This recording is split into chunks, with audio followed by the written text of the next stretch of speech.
when you truly follow your soul, when you truly surrender to what's real, what's true, I found that you will always end up in the right place, even though the route that you sometimes take might not be the one that you most expect. Welcome to the podcast. How you doing? Good. It's great to be here. Thanks for having me. I'm looking forward to this conversation. You have a lot we can get into. I really enjoyed your latest book, which was focusing on surrendering, which is a topic that hasn't been covered in depth on the show to this point. So I'm excited to get in with you and discuss that. But to put us all on the same page to begin, what do you mean by the word surrender? Surrender is, I think, a very often misunderstood concept and idea. Here's the reality. As human beings, just the fact that we're born, we are all in a process of surrender, whether we are aware of it or not. It's not about if you're going to surrender. It's just about how you're going to surrender. Just the fact that you're born, we're in a process of surrender. Life itself is the process of surrender. We wake up, we get older, we start aging, the body changes.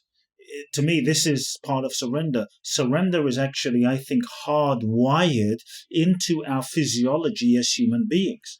For instance, you take a deep breath in, and then you have to exhale.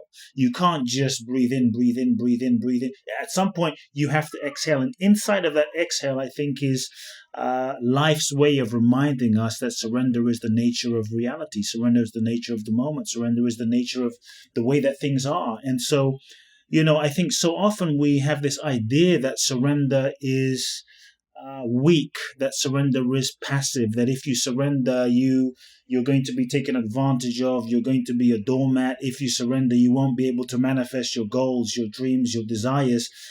You might get less if you surrender. I'm actually saying, if you surrender, what if you didn't get less, but what if you got more?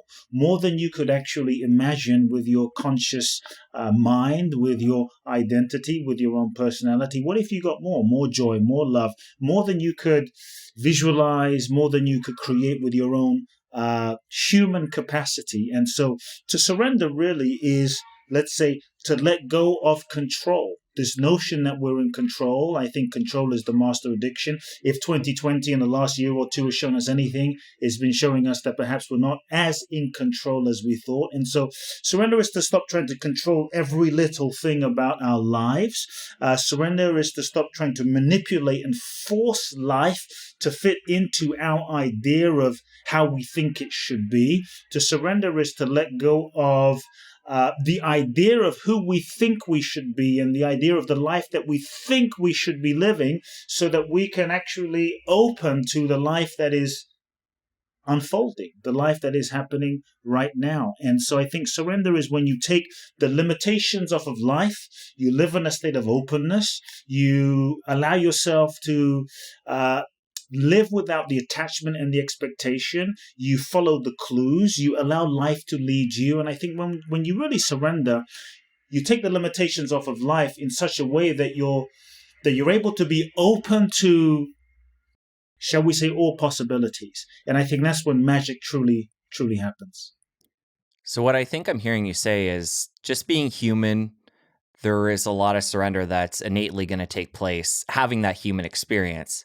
But then within that, there are certain areas that as human beings, a lot of us try and control and try and manipulate as we go through life.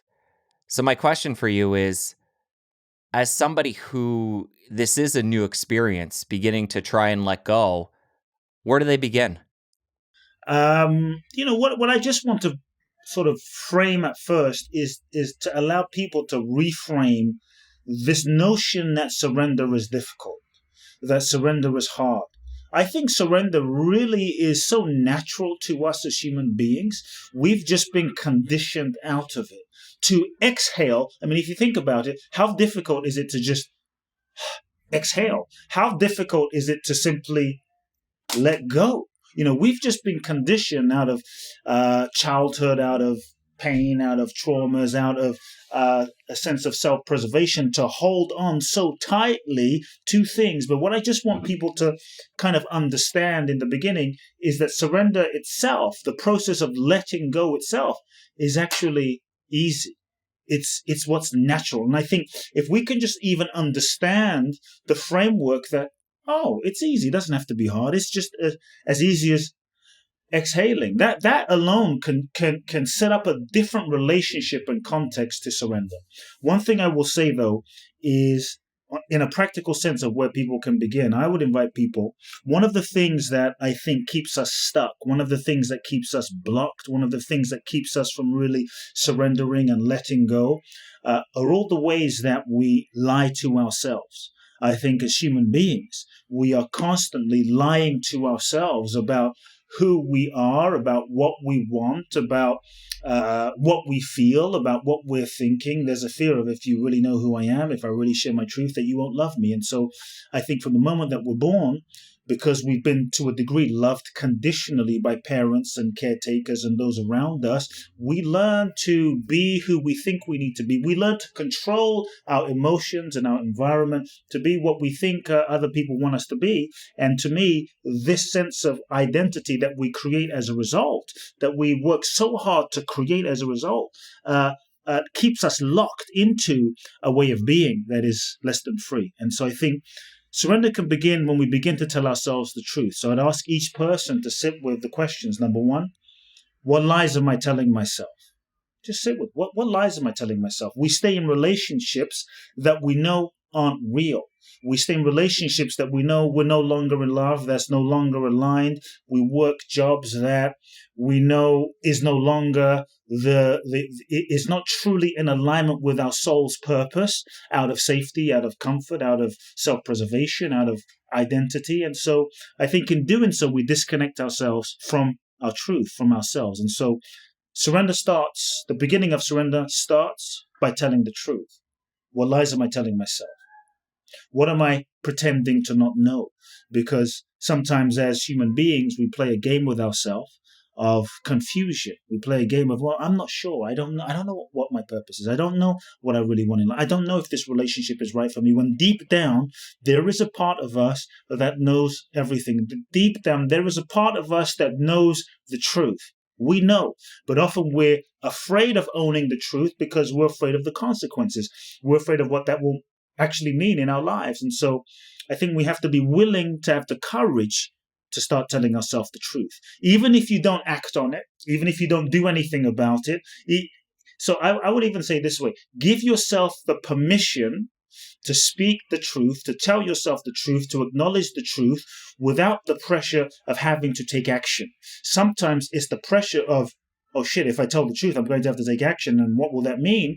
That we start to defend against that, and we start to move into denial. We start going into negotiation. We start creating confusion around ourselves as a self-preservation mechanism to not tell ourselves the truth. And so, what lies am I telling myself? What am I pretending to not know? And what is it costing me? The willingness to feel the cost of the lie. The lies that we tell ourselves are pretty much what keeps us stuck. And so when we lie to ourselves and when we don't tell ourselves the truth, it's painful. It's meant to be painful. To me, that pain is a messenger. That pain is a signal that there's some part of ourselves that we're not honoring.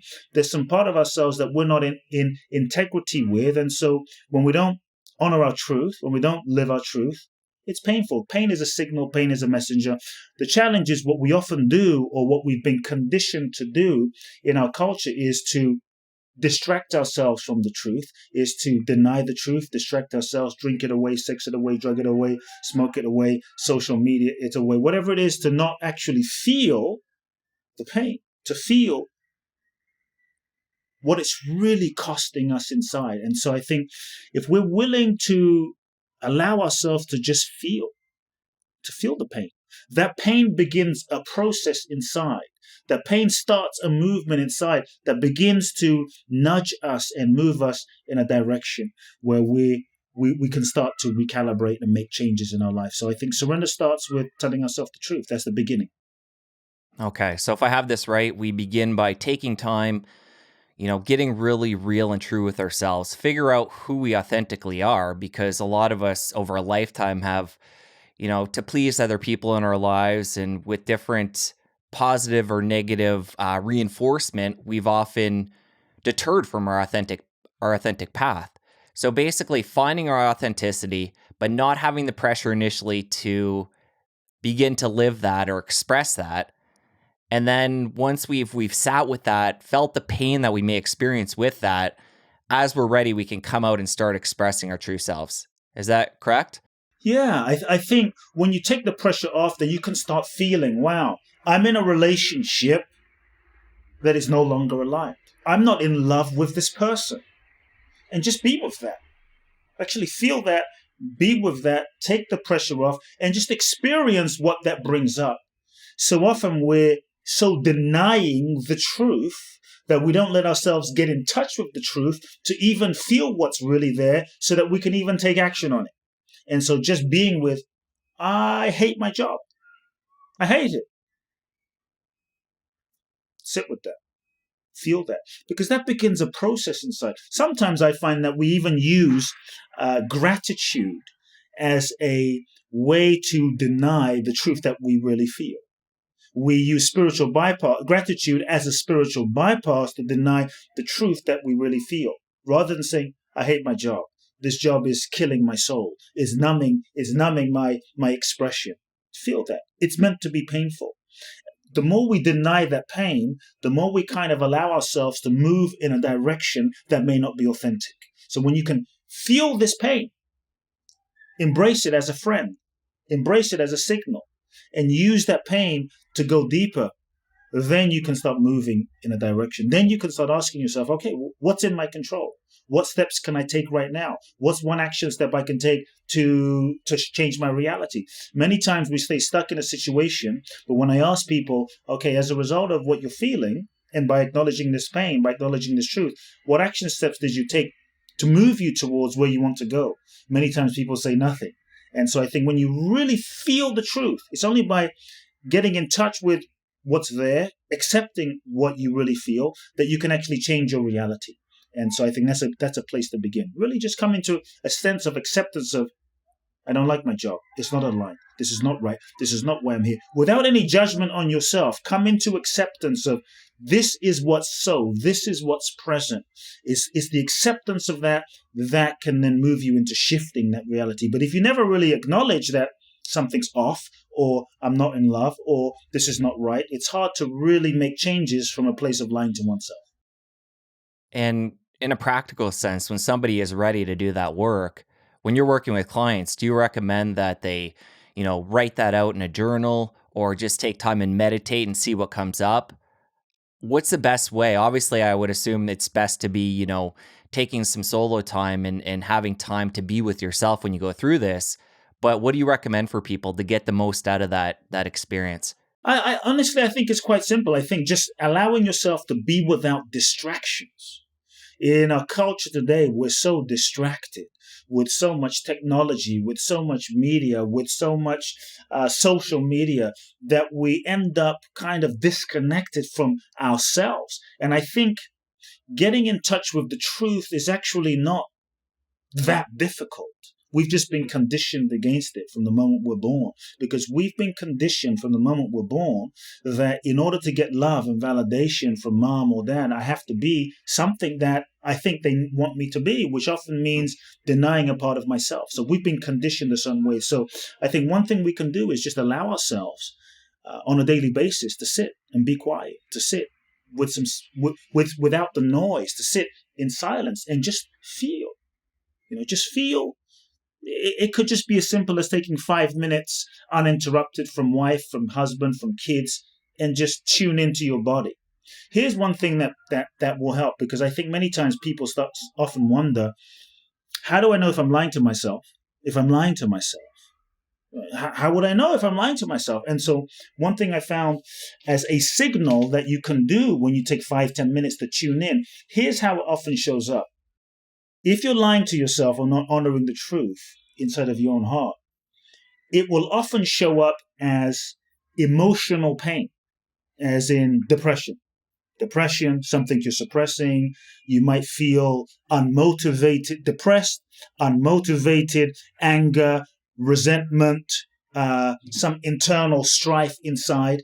And so you might say, no, everything's fine. But if you're feeling something in that that domain, that can be a sign that you're lying to yourself. It might manifest as a physical ailment, like a neck ache, back ache, shoulder ache, some physical ailment that sort of manifests in your body as a way of trying to sort of your unconscious getting your attention because you're not acknowledging it in a conscious way. It might manifest as a ongoing long-term, let's say, dis-ease. Again, the feeling that you're not truly acknowledging consciously ends up manifesting in your body as a result. And that's another way of getting your attention. And so it can be some physical disease, a thyroid, diabetes, a cancer, etc., etc. The fourth way that sometimes it manifests is you might, if you look in your reality, you might start to attract people in your life that act out or express your unexpressed, suppressed emotion and feelings. So all of a sudden you start attracting people that are angry, people that are mad. You're like, oh, I attract all these angry people in my life. And you, if you're really honest, you start seeing it's not really them that are simply angry. It's you're the one that's angry. But because you're denying that feeling inside, it gets projected outside and you start energetically manifesting, attracting, drawing these people into your reality, or people start acting out your own suppressed feeling and pain and anger. So these might be some ways that you can start looking in your reality. And if you're not consciously aware that you're lying to yourself, you start seeing that some of these things are manifesting in your life. That might give you a clue as well. So I would just tell people, create space and time in your daily life, out of the busyness, out of running around, to just listen. Listen to your body. Your body keeps score. Your body often has its own wisdom and intelligence and will often give you signals. Listen to your body. Tune into your breathing. Tune into your sensations. Tune into the feelings. Tune into the subtle senses. Because sometimes the whispering of the soul, the whispering of the truth, doesn't always happen with a loud siren bell. It might sometimes be just a gentle nudging of something's not quite right here. Something's not quite right here, or something's off here. But because we're so distracted and busy, we're not sensitized or sensitive enough to really be in tune with what we're really feeling. And so 5 minutes a day could just be sitting, breathing, connecting, listening, being open. But many times, what I found is we actually don't want the truth. We sometimes want to hear what we want to hear rather than truly listening for the truth. So when you listen, the invitation is listen without attachment or agenda, without projection of what you want to hear. Listen with openness. And this is why I tell people, you must want the truth more than you want what you want. If you want the truth more than you want what you want, then you can start tuning into what's really there. And so I think it can be as simple as listening, creating the space to listen, breathe, be, create the spaces in your life. And Kute, using your own self as an example here, let's talk about in your own life when you've had to, course correct, realize that you're not following your true path and you need to be true to yourself and make a pivot.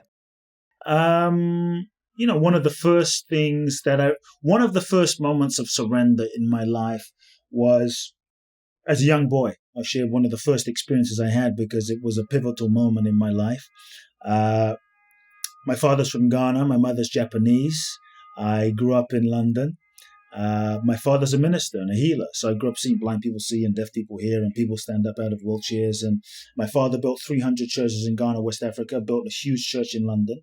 And so when I was age 8, I started to speak in my father's churches. When I was 14, I was ordained as a minister.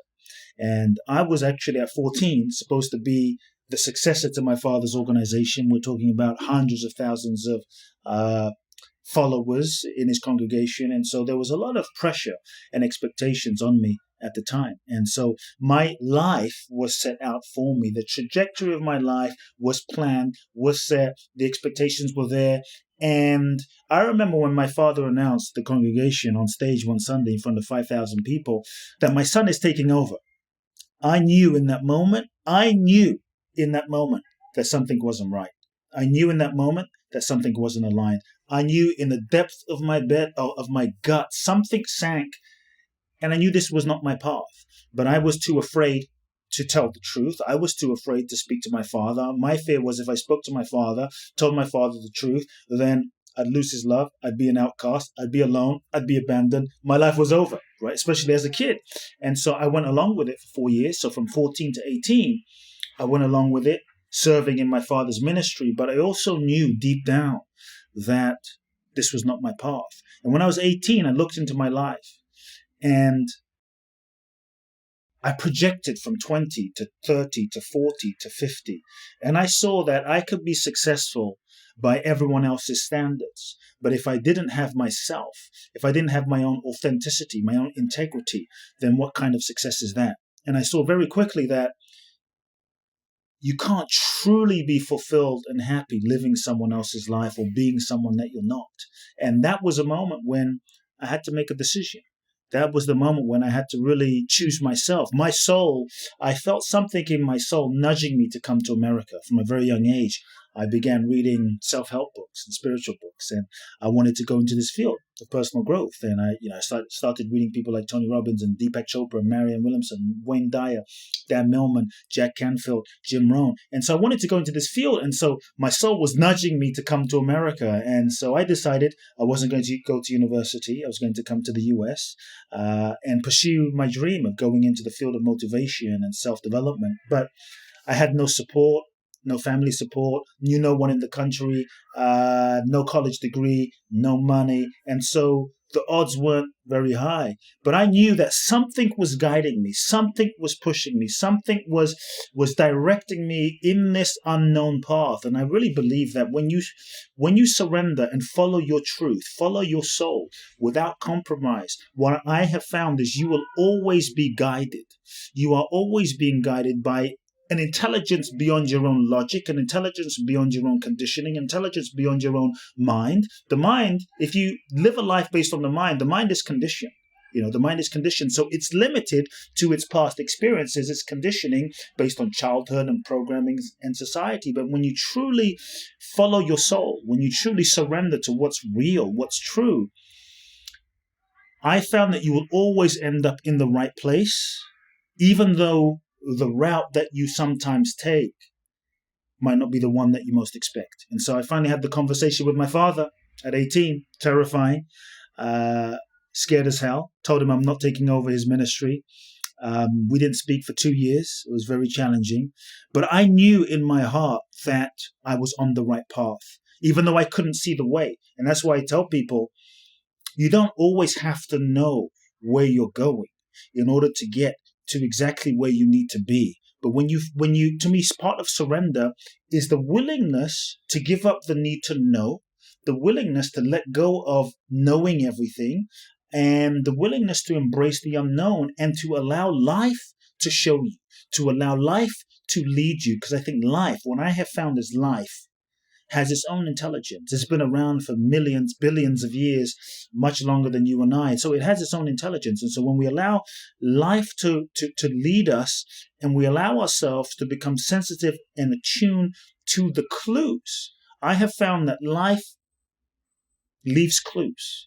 And when we follow the energy of life, when we follow the flow, so to speak, of where life moves, where we feel life is moving, then that's when I found magic happens. And so, two questions that actually a question I really have practiced asking myself. I think in traditional self-help, we're conditioned to ask ourselves the question, what do I want?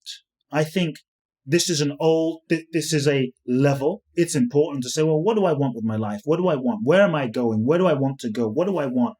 But I think this is a sort of ego-based model for creating one's life. And what I found is you can manifest your life from the level of the ego, but it will tend to be limited in some way because the ego construct of who we think we are is also limited. And so, what I found is sometimes you get everything that you thought you wanted, only to realize that it's not what you really wanted. It's just what you thought you wanted based on who you thought you were. And so for me, the question I invite people to ask themselves is a slightly different question than what do I want? The question I invite people to ask themselves is what is to become still and really feel what is it that life is seeking to manifest through me? What is that life is seeking to express through me? What is it that my soul is seeking to create through me, to express through me, to write through me, to give through me? And then allow yourself to attune and align yourself with the deepest truth. And when you feel your deepest truth and where your deepest truth is guiding you and nudging you, then you can align your actions, your strategy, your goal setting, your resources, your money, your plan with the right direction that is aligned. And so I think to me that's part of surrender. So I just want to make clear that surrender isn't laziness or not doing anything. It's really aligning with your deepest truth and going in that direction. So my deepest truth at that moment back then as a kid was coming to America and going into this field. And when I had the conversation with my father, it was a huge surrender moment where I felt like I was giving up everything.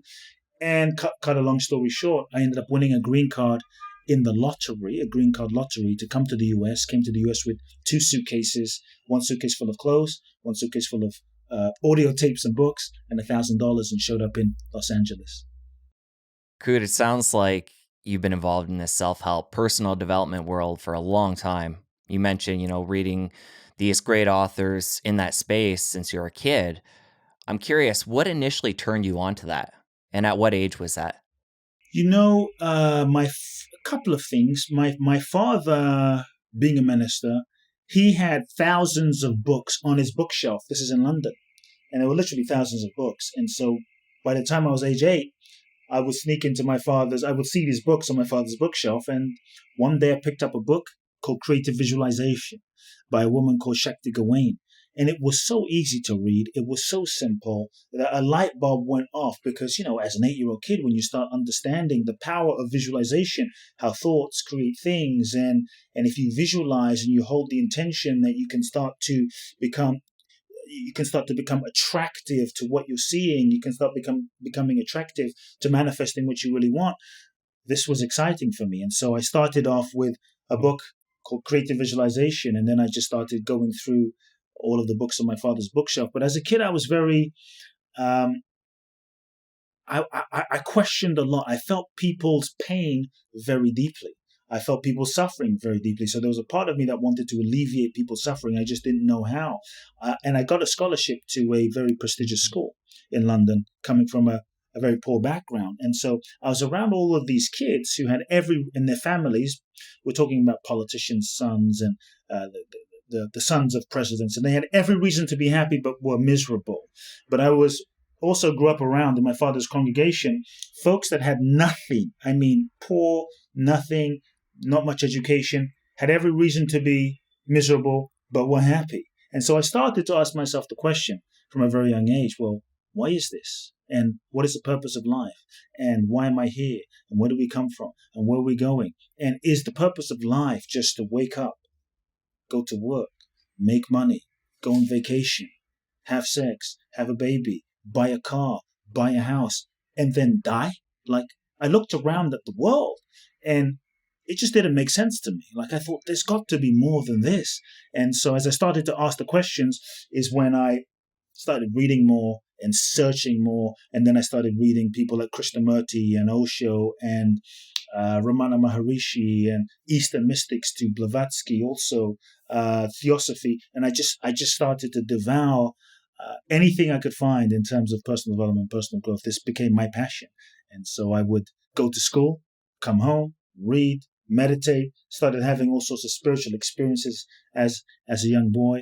And it just became my life, became something I was deeply passionate about. I would sneak into my father's church in the middle of the night. We lived behind my father's church. And I would sneak into my father's church after I do my homework with the lights off, and I would speak to the empty chairs, imagine a 10-year-old, 11-year-old kid. I would give seminars to the empty chairs, imagining I was inspiring people from around the world. And so for me, this was my purpose. It wasn't based on making money. It wasn't based on fame or anything other than this is what I wanted to do for free. And so if anyone's wondering about, well, how do I find my purpose? I always invite people, stop looking for your purpose. Simply go in the direction of what lights you up. Move in the direction of what makes you come alive. Move in the direction of what turns you on. As you go in that direction, like, you don't have to know what your purpose is in order to live your purpose, but as you move in that direction and you take a step, what I have found is that life then meets you as you take a step and reveals to you the next step. You take another step, life reveals to you the next step. And to me, purpose is something that is revealed in the process of living life itself, step by step by step. And so that's kind of how I began. I like how you broke down purpose like that, because I think it takes a lot of the pressure off for people that, might feel like, all right, I got to sit down, I got to look at my life, and I got to figure out what I'm meant to do. And that's a lot of pressure on the spot. And I know from my own life, like, given what I'm doing now, I've had so many different jobs and paths, and to end up where I am now doing what I do, I could have never envisioned that. So I know it to be true for me, and I think that people, because in the self-help world, there seems to be so much talk about figure out your purpose as being a foundational step. What you're saying makes a lot of sense. I think purpose is something that you live into more than anything. And I think when we try to figure out our purpose from the level of logic and the level of the mind or the level of the ego, remember I said that the ego is limited. It's a construct based on our belief systems, our memories, our traumas, our experiences, our past, our conditioning, and everything that we've been taught. And so if we're just trying to figure out our purpose from the level of ego and the level of the mind, the purpose that we project that we're meant to be living will often be limited, will often simply be a projection based on the level of our consciousness and our ego, which often will be what we think our purpose should be, not necessarily what our true authentic purpose really is. And this is why I see so many people living what they think they should be doing rather than what they were destined to do, rather than what they were truly born in this lifetime to do. And so there's so much, one of the things too is trying to figure out your purpose can also be, this might go counter to what we're taught, but can also be the ego's way of avoiding actually living it now. Because what I found is the ego, the sense of identity, the sense of what we think ourselves to be, its job is to seek and seek and seek and seek, because seeking reinforces the sense of ego, the sense of identity, because the sense of shall we say, isness, existence. And so the job of the ego is to seek, and not really find. And so sometimes the seeking of purpose and the constant seeking of purpose can be an avoidance to actually living it right now. And we're constantly postponing our purpose into some future moment rather than living what's in front of us right now. So I tell people, stop seeking your purpose, move in the direction. But here's the thing, start where you are, exactly as you are, with what's in front of you right now in this moment, by simply meeting the need that's presented to you in this moment. And I hear so many people say, I want to have a huge impact on the world. I want to change lives. And I ask them, are you changing the life that's in front of you right now? Are you helping the one person that's in front of you right now? Are you starting with the neighbor that's right there right now? Are you starting with your wife, with your spouse, with your kid, with what's right in front of you right now, exactly as you are? And what I found is when you start with what's in front of you and you fulfill the purpose that's in front of you, then life gives you more. And then as you fulfill what's next, then life gives you more. And at each step of the way, you develop the mental, the emotional, the spiritual, the soul force, the mental, emotional muscle and capacity to handle more. The challenge is, I think many of us, we want to reach 1 million, but we haven't responded to the 1, to the 2, to the 3, to the 4, to the 5. And so each step of meeting what's in front of us on our journey and serving what's in front of us in our journey prepares us for what's next. And so a couple of questions, just to make it even more practical, that I think I'd like to throw out is, so ask yourself, what do I love? Go in that direction. Ask yourself, then what tangible, specific skills do I actually have? To me, this is important because I could say, well, I love basketball or I love Formula One.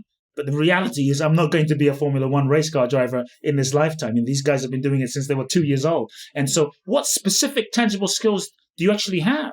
And as you said, you mentioned doing the work you're doing now may not have been something you thought you were going to be doing. And so, this is why I tell people, don't judge the job that you're in. Do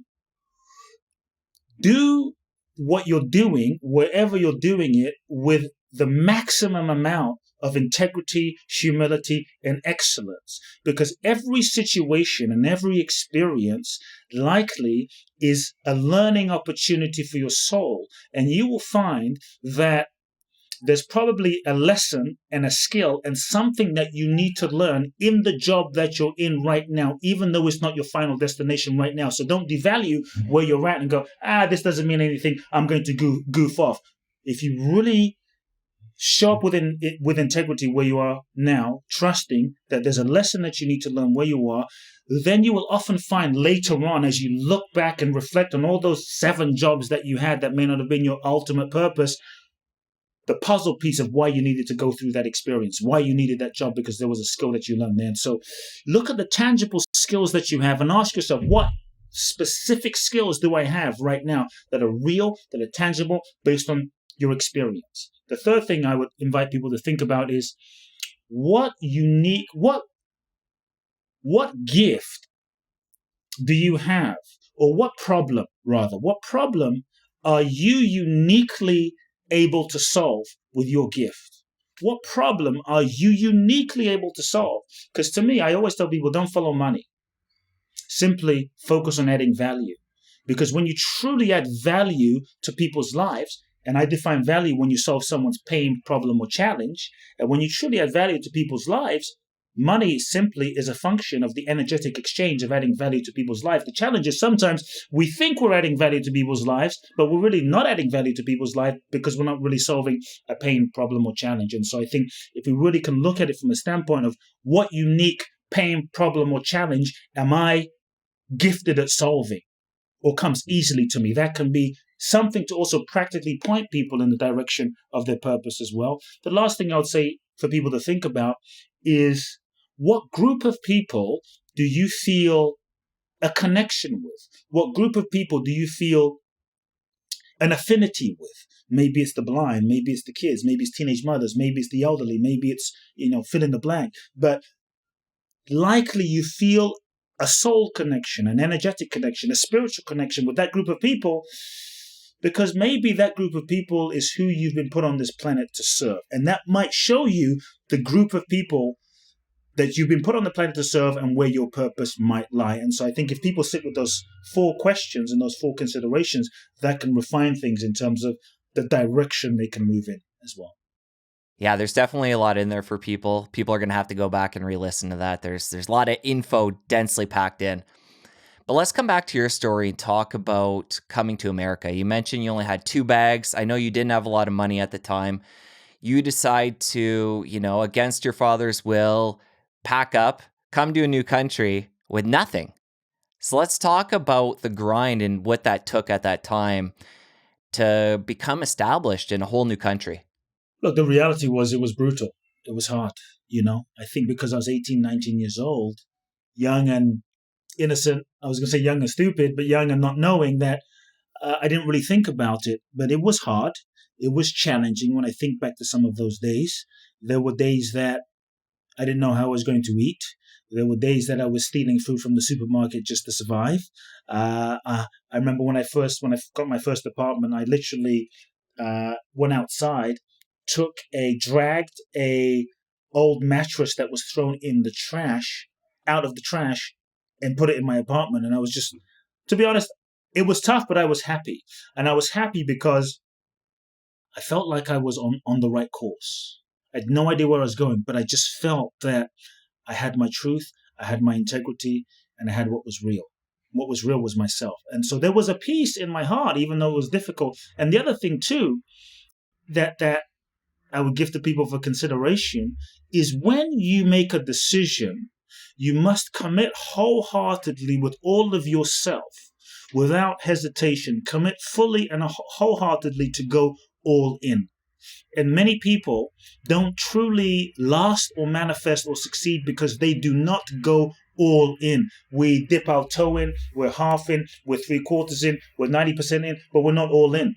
For me, what helped me get established just on a mental level is I was all in. There was, when I mean that, what I mean by that is there was no alternative to going back.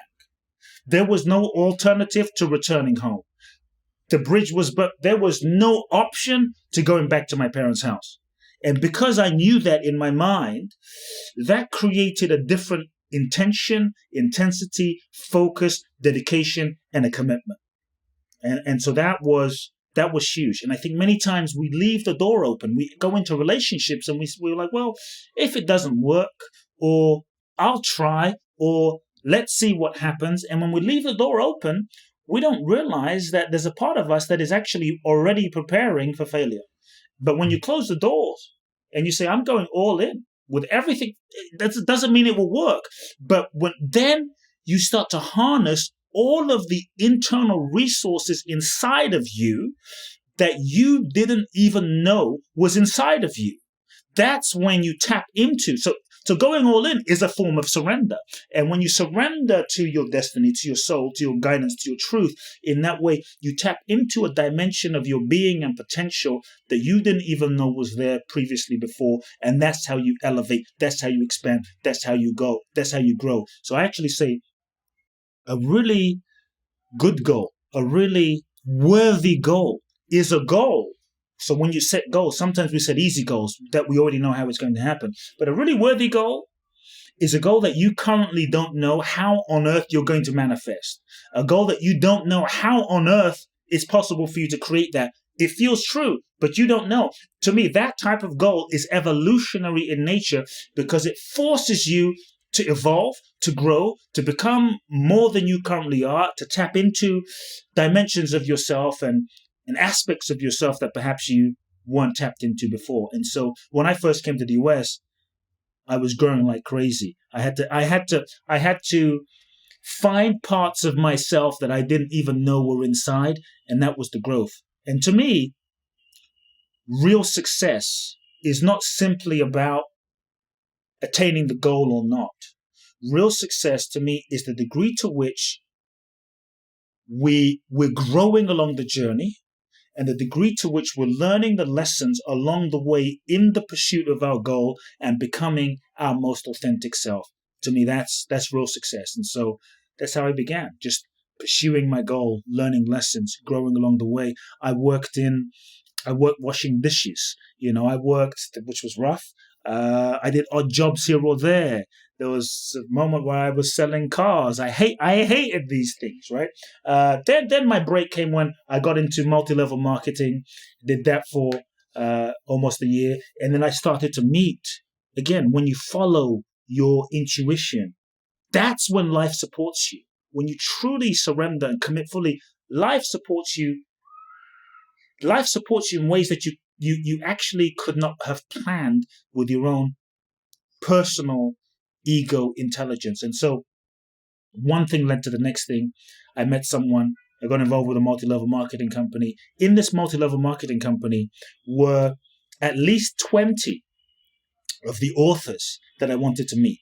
They were part of this multi-level marketing company. We're talking Jim Rohn, we're talking Les Brown, we're talking Mark Victor Hansen, we're talking Jack Canfield, the list goes on. So all of Stephen Covey, they were all a part of this thing, and all of a sudden it's like, I struck gold.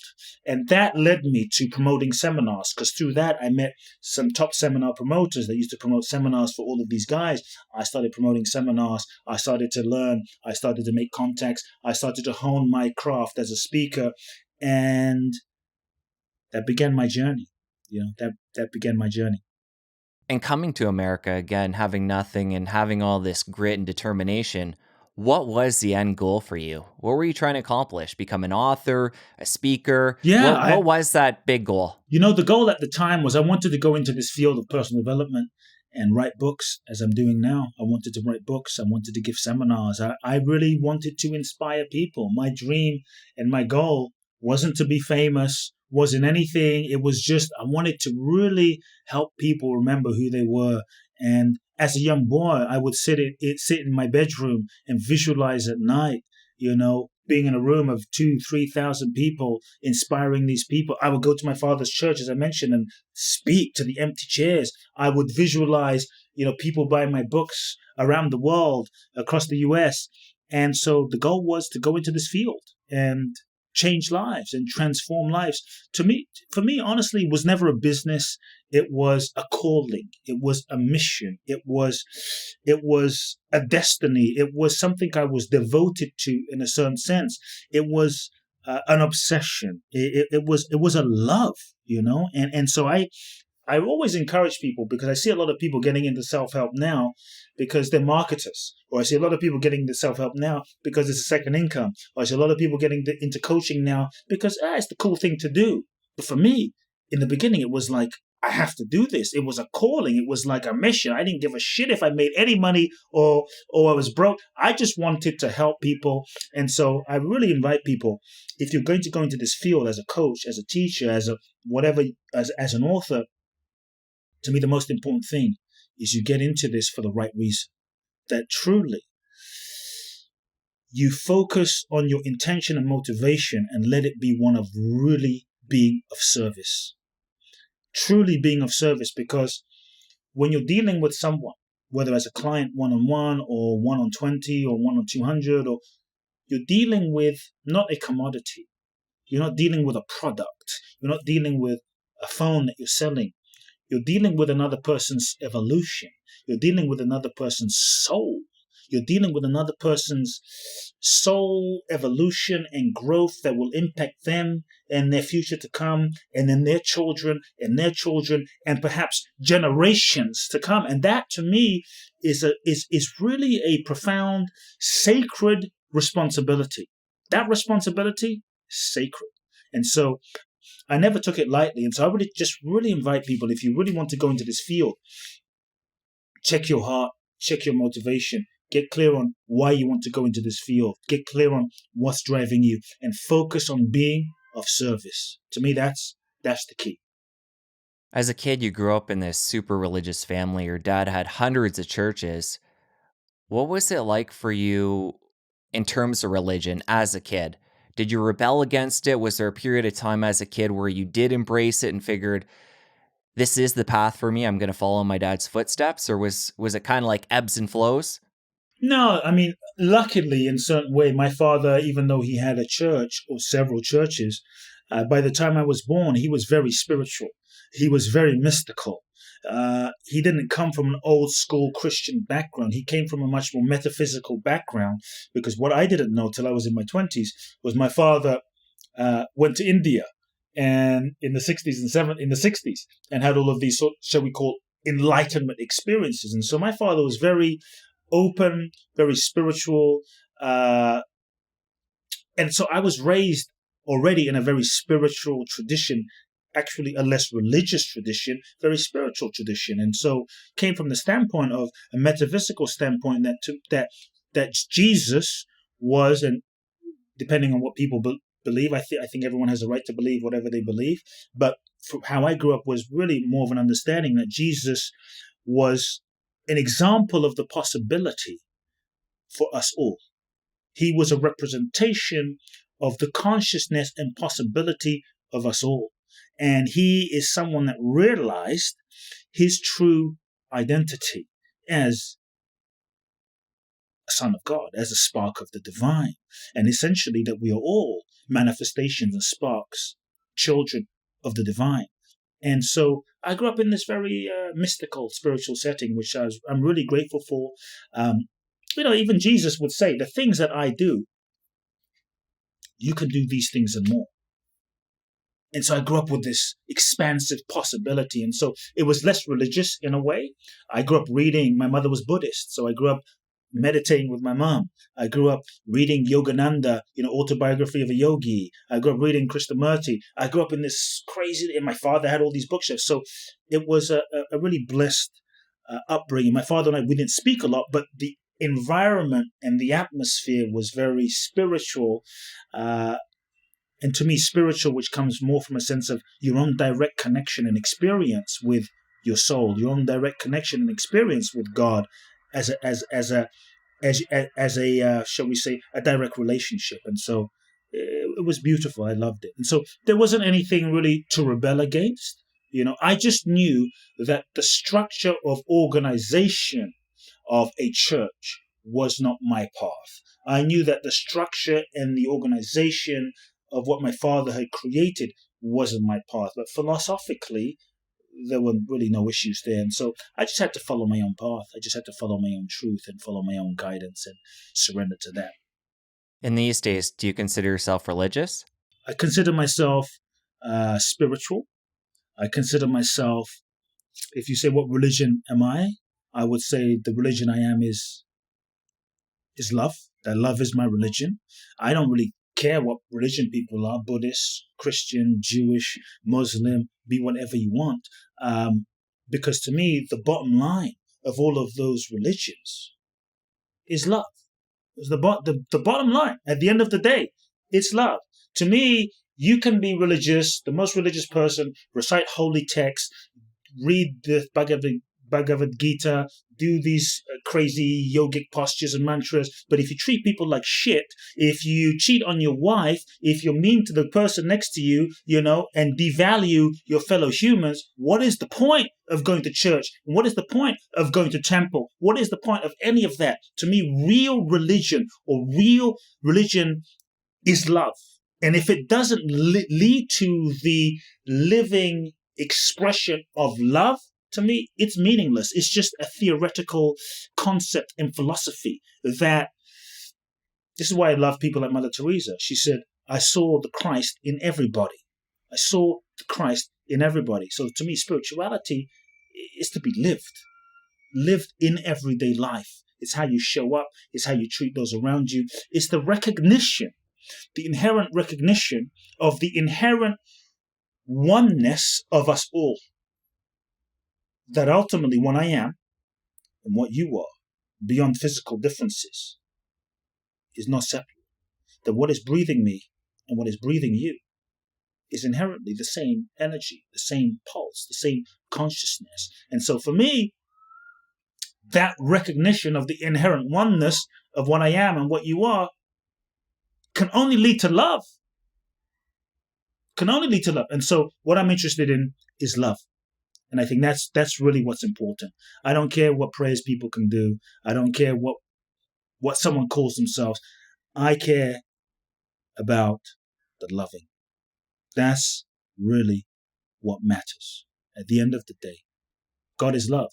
That's it. End of story. And to be honest, I found some of the supposed least spiritual people or least religious people I've met in moments of my life the most loving.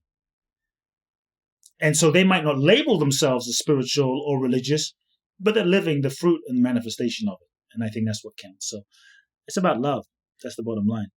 And on a really granular level, what does it look like day to day living from that presence and valuing of love? I think in a simple way, it's just to be able to see the divinity in you, to be able to see the perfection in you. I think so often from our own disconnection, our own sense of being separated from our true self, from our own true nature, from our own true identity, we're not able to see another person. And so I think part of the challenge in our culture is I see you as separate from me, and I see him as separate from me, and I see her as separate from me, which creates war, which creates, conflict.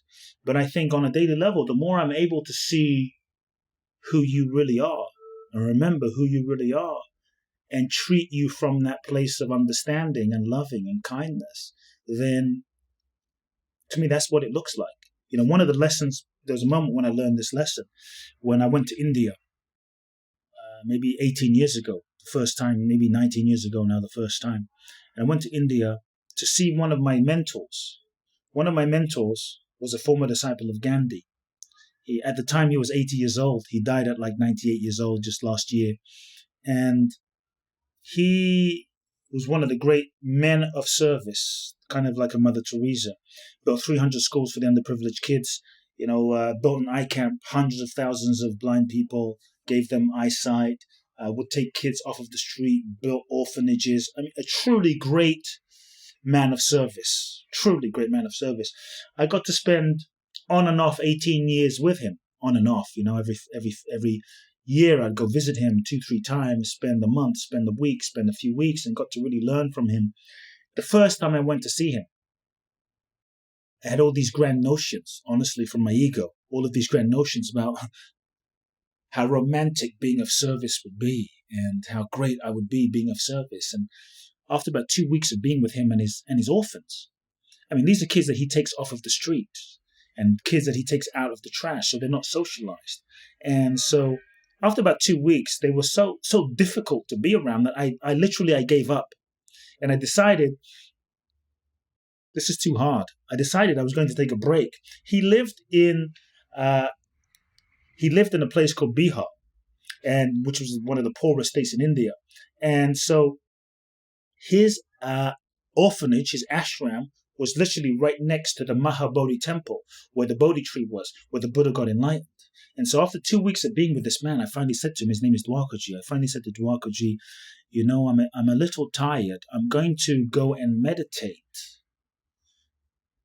by the Buddha statue, where the Bodhi tree is, in this incredible mecca of a temple.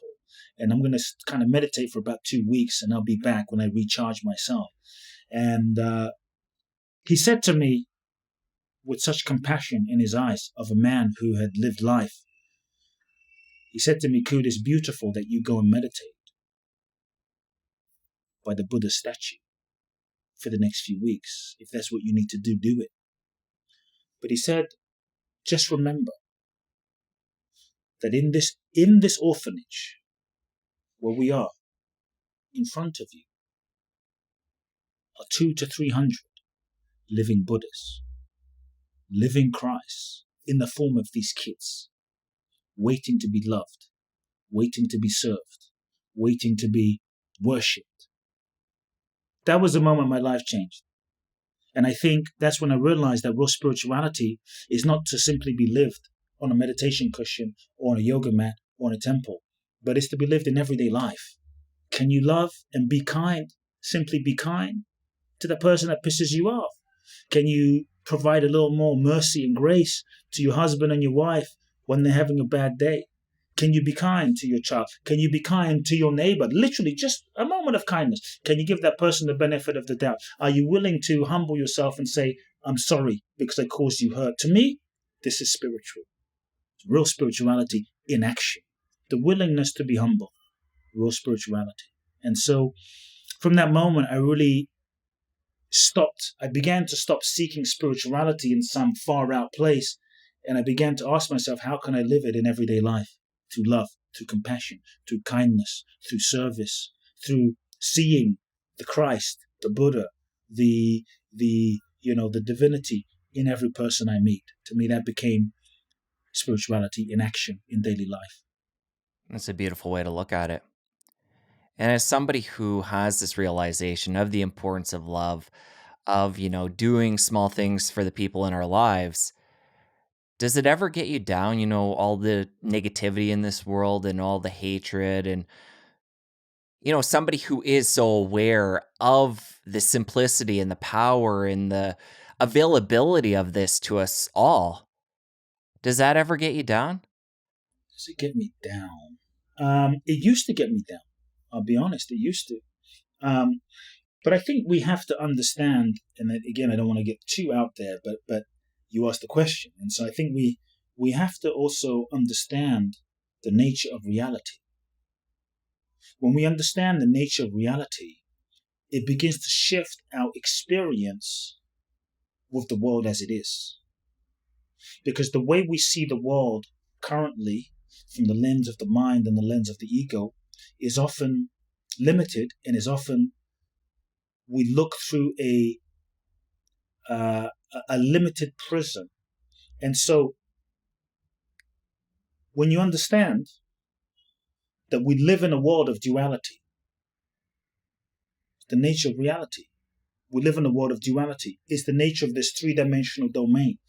This three-dimensional domain that we live in this world is not going to be a utopia. It's not meant to be a freaking utopia. It's not why we're born and why we incarnate into this physical, dense existence. It is the realm of density, 3D, duality. When I say duality, I'm talking about light, dark, yin, yang, up, down, plus, minus, rich, poor, male, female. It's physics, good, bad. Hitler, Mother Teresa.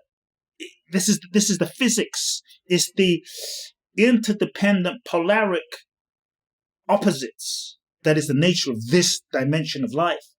And so when we understand that this is the way it is, it's physics. It's the way it is. When you can really understand that and come into acceptance of the way this domain operates and the way this domain is, it frees you up from resisting it to being with it as it is. That doesn't mean you can't have compassion. That doesn't mean you don't feed the poor. That doesn't mean you don't save the children. But you can do it from a place of let's say non-judgment or more neutrality or simple compassion without adding your story that the experience, the way things aren't the way they should be. You can do it from a place of, shall we say, more neutrality and understanding. And so I think when you can really understand the world is the world. The world has always been the world. The world will likely always be this world in this domain. In other dimensions, which I haven't been to yet, in other planets, other dimensions, other heavens, if there are such things, who knows? Maybe it's all a realm of bliss and light and love. But this domain, to me as souls, we incarnate into this, shall we say, boot camp called life, school called life, in order to learn lessons, to grow, to learn, to evolve. Every situation, every experience, every lesson, every person, everything we go through is part of the curriculum of the university for our soul. And so when we really understand, this is a realm of 3D, it's a realm of interdependent polaric opposites, it's the nature of what is, it's yin and yang, it's what is, then we don't have to resist it. It's always going to be light and dark. It's always been. It's just the physics that keeps this physical dimension going. Then we shift our relationship to it. Then we can see it for what it is and not judge it, not project onto it, and not fight it. Because there is and there will never be perfection out here. Or there will never be perfection at the level of the personality. We're imperfect people, and that's okay, and that's perfect. And so when we can understand that this is not a realm of perfection, there's a great freedom that comes from that. It's a realm of messiness and black and white and up and down and war and peace, and it's the world. And so when we shift our relationship, I think it can open up a greater freedom for us to see it for what it is and to navigate it differently. To navigate it with some space, to navigate it with awareness, to navigate it with some intention. And I think that's the beauty of what opens up. That's the beauty of what, we can tap into from a different understanding. So this is the world. This is the way it is. And when we stop looking for peace out here in the world, or peace in the changing, because the world is constantly changing. When we stop looking for peace out here, you start to realize that there is no peace out here. The true realm of peace and perfection exists, let's say, at the depth of our own being, beyond personality, in our souls. Yes, perfection, bliss, utopia. At the depth of our own being, there is a perfection, there is a wholeness, there is a divinity, there is a completeness that exists, for sure. But in many ways, we're looking in the wrong place. That doesn't mean you can't enjoy all of this and breathe it all in. But when you stop resisting it, something frees up. When you can see it for what it is, something frees up. Then you can, from that space, start relating to it differently. And then things that used to piss you off don't have to piss you off. You can just see it for what it is. It's raining. It rains. It's snowing. Well, it snows in the winter. Well, it's like you go to the North Pole. It's snowing. It's meant to snow in the North Pole. There's shit happening. Shit's meant to happen in the three-dimensional domain. But all of those experiences are, shall we say, opportunities for our soul to learn, to grow, and evolve, and find a level of mastery within ourselves in this realm of limitation.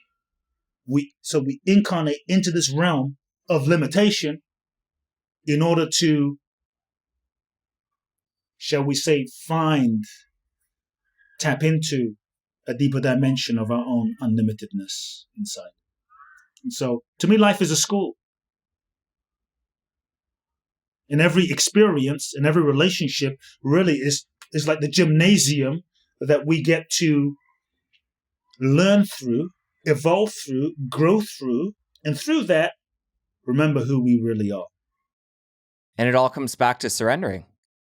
You know, you mentioned the polarity. It's always going to be there in the outside realm, within our minds. Having that realization is just so freeing, and surrendering to it. Absolutely. Kute, you had such an interesting upbringing. You know, you had this medicine man of a father. You had so much religion in your world.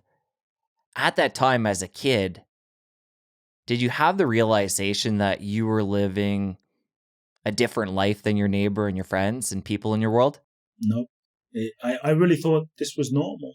I didn't think anything of it. I thought everyone lived this experience.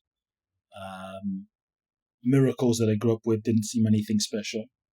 I thought your father probably did them too, until I went to school and I realized that, maybe not everyone has this experience.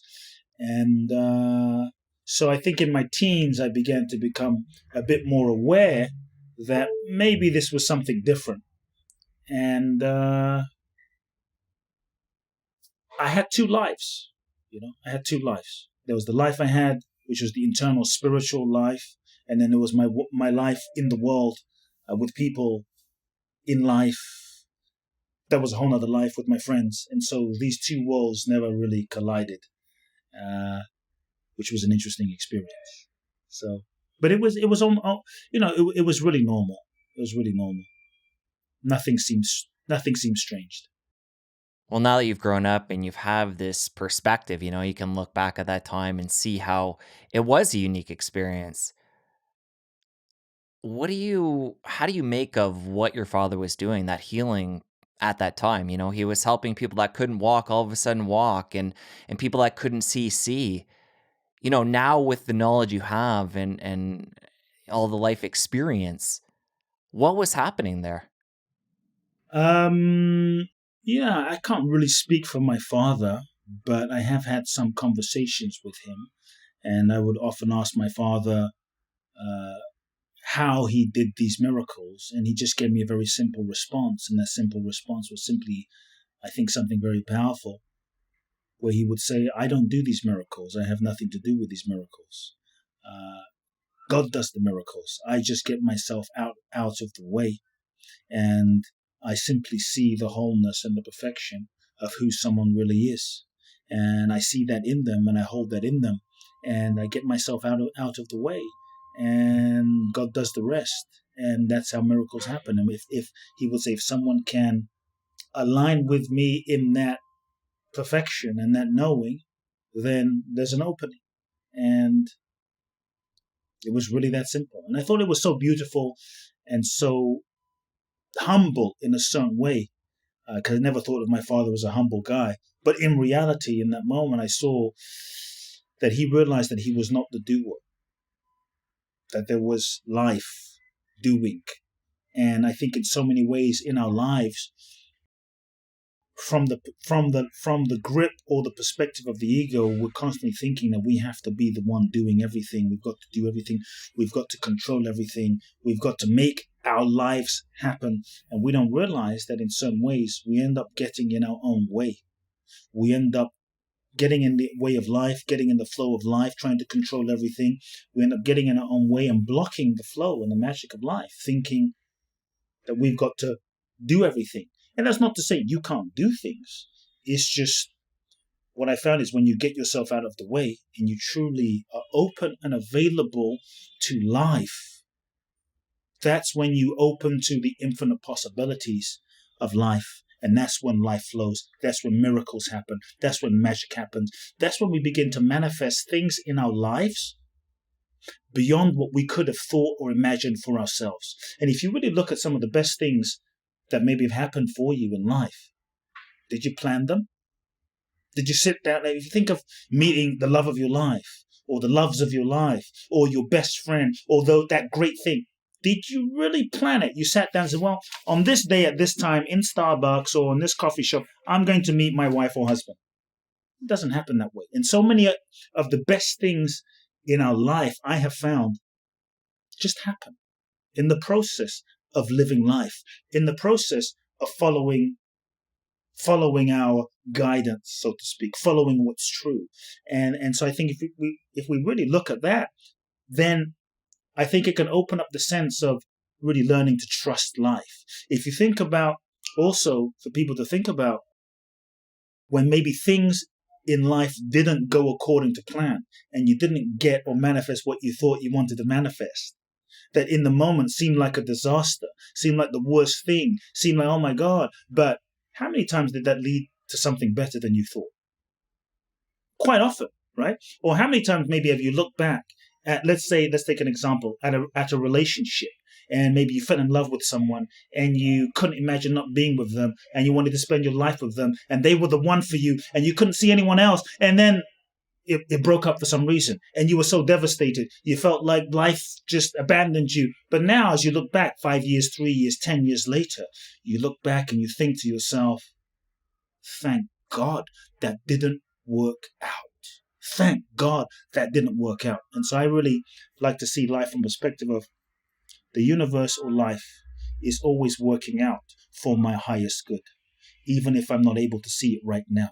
And many times, from the perspective of the limited ego, the ego can't see the total unfolding of life, the total unfolding of our destiny, the total unfolding of all of the dimensions of what life is kind of unfolding in this moment. The ego can only see from a small lens, a small piece of reality of what we think is happening, but it can't see the whole picture because the ego lens is very limited.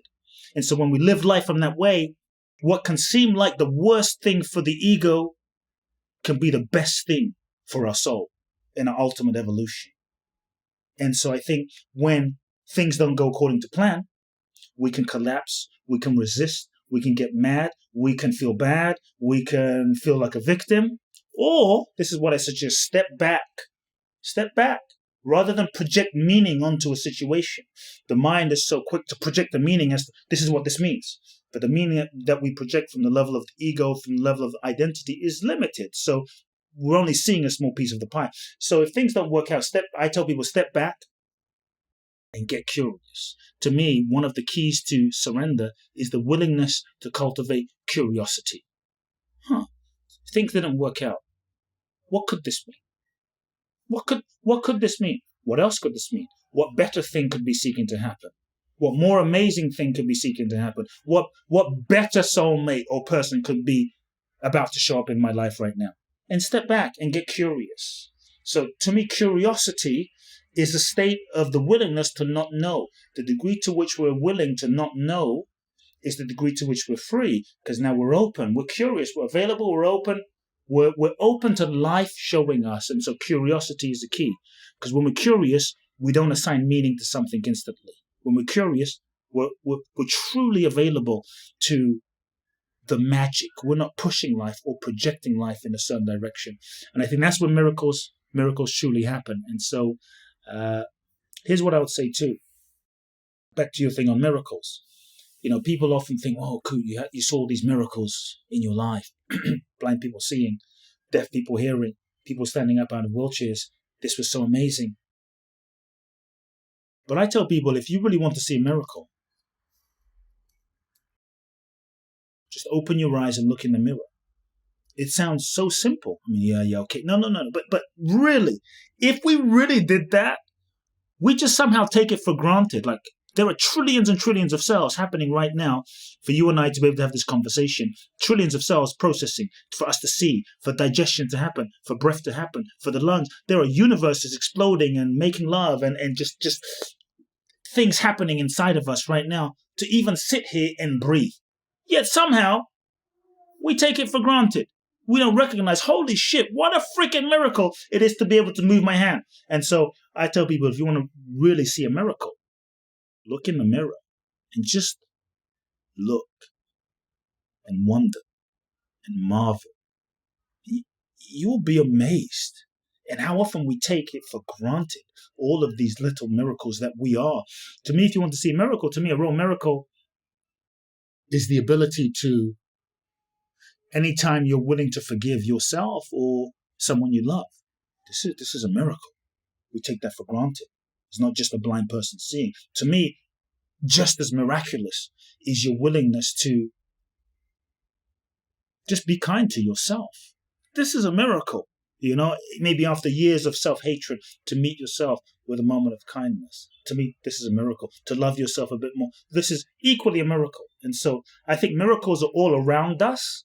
The challenge is we're so busy focusing on what's not or where we want to go, we're not focusing on what is and what's here right now. So look around. If someone does this every day for 10 days, you'll be freaking mind blown. You just stare at the mirror and look at who the hell's in there. Look at yourself, look into your eyes, and just marvel. It's like this thing that we are is a miracle. How do we walk around wondering? And so I say people can start there. Tune into your body, tune into your breath, sit with your breath. If you really just take 3 minutes and just sit with your breath and observe your breath happening, notice your breath happening, feel your breath happening, feel your breath happening. It's happening without you. In spite of us, we're breathing. What is that? What is that? Something is breathing us. That's a freaking miracle.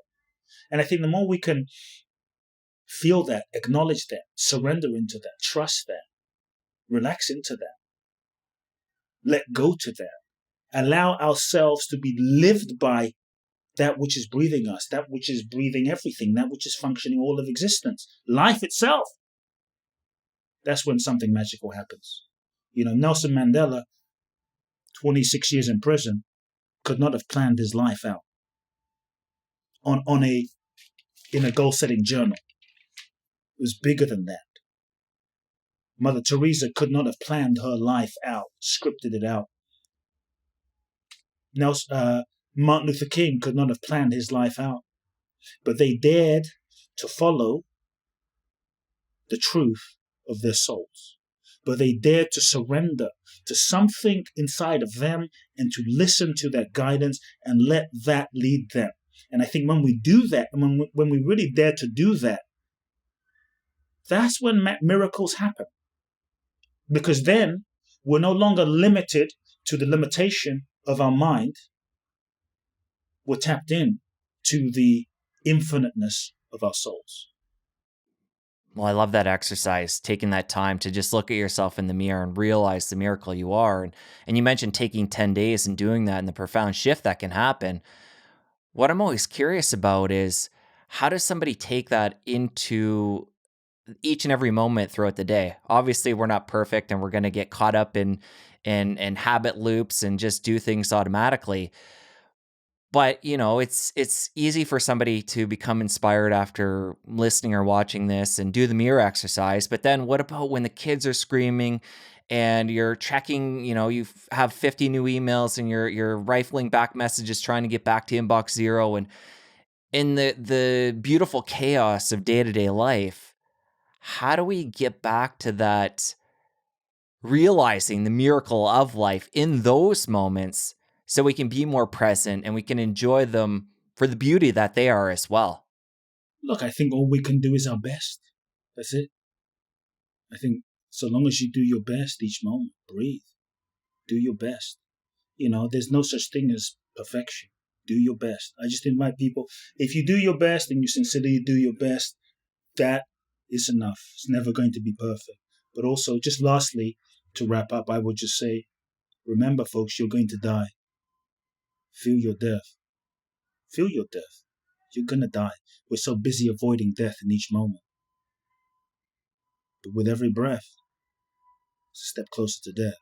Jesus died. Buddha died. Mother Teresa died. Nelson Mandela died. Bruce Lee died. Muhammad Ali died. Bob Marley died. You and I sure as hell are going to die. And when you feel the reality of death and you hold it close, it sobers you. It's real. None of us make it out of this human experience alive. Nobody will make it out alive.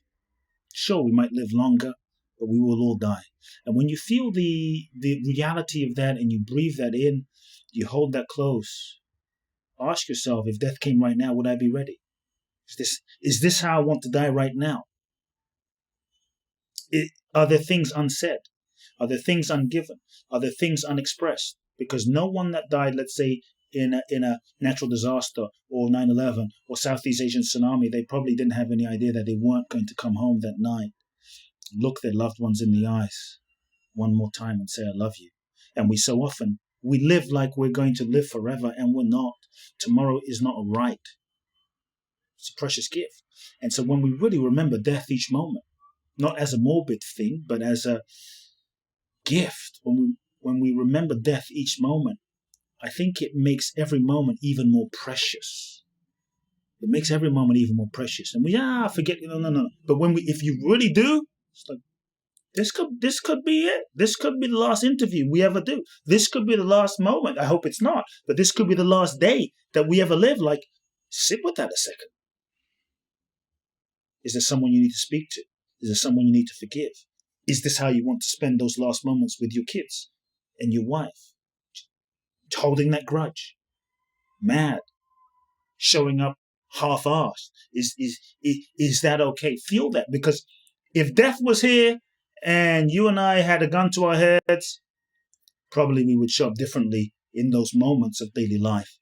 And so I think when we remember death every moment, doesn't mean it's going to be perfect, but it can activate a bit more of an urgency inside of us to step up, to dig deeper, to love more. And that's what I wish for everyone. You're going to die. Embrace it. Use that to live life even more fully. That's what I would love to leave folks with, to remember. All right, Kute. That's beautiful. I totally agree with that. And it's something I try and live my days by as well. So other than listeners getting a copy of one of your books, how can they connect with you after the show? Awesome. I think the best website is Kute Blackson at kuteblackson.com. That's one website. Another website is boundlessblissbali.com. They can find out info about some of my events there. Instagram, Kute Blackson. Just type my name in, follow me, say hi. And also Facebook. I'm on Facebook a lot as well. Kute Love Now is my Facebook handle. All right. Well, I really enjoyed our conversation. I'm going to link all that up in the show notes.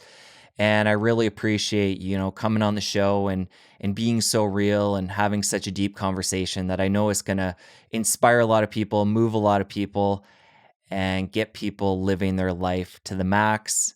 And a big part of that is to start by surrendering. Thanks for having me. Thank you.